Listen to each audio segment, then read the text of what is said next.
public school? Para sa akin, mas produktibo ang private kaysa In what way?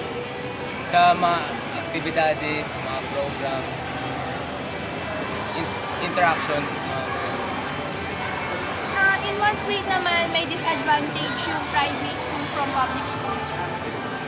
mas mura, tapos mas kakayanin ng mga karamihan na tao. So, paano naman sa facilities? Ano yung advantages ng private school? Mas malaki, mas maluwag, tsaka pwedeng maglaro ang mga estudyante sa loob ng campus. Tapos yung disadvantage? Madaming pwedeng mawalang gamit sa sobrang laki. Okay. So, paano yung culture? Ano ba yung culture sa private schools na iba sa public school? Ikaw, sa tingin mo, Sa tingin ko yung iba sa Canada, yung siguro yung sa mga ID kunwari. Kasi minsan sa mga public schools wala silang kakayahan para makagastos ng mga tulad sa amin, sa MIC namin, sa library namin. Pwede kang humiram gamit yung ID mo. Tapos siguro sa public schools, siguro nakalista lang sa papel. Kaya mas mahirapan sila mag-record ng mga. So, when it comes to culture, ano naman yung disadvantages ng private school? On your opinion? Siguro pag sa private schools, yung culture nila mas marami silang activities na nagagawa kada year.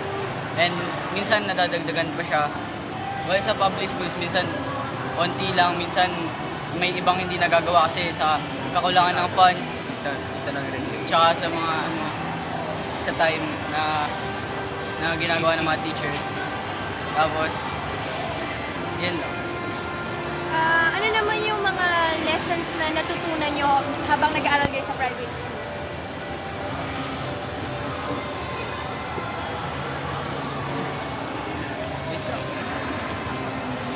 Siguro sa private schools, mga natututunan mo, mas marami at saka mas malawak kasi yung mga simula, books pa lang, mga resources na sa internet, sa technology, lalo na dun ba sa Technical Institute. So, sa Technical Institute may mga technical subjects tulad ng drafting, electronics, automotive, mechanical, comtech, tsaka marami pa. Tapos, siguro doon mas malawak yung matututunan talaga ng mga estudyante sa private. So, ano yung mga lessons in life na natutunan nyo? Sa school kasi namin, may religious din. Kaya may natututunan kami sa moral life namin at napapalapit kami kay God. Sa mga ibang public na hindi naman religious. Kaya mas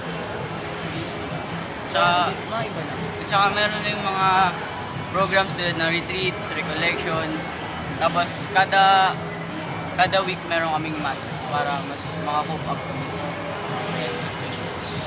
Thank you!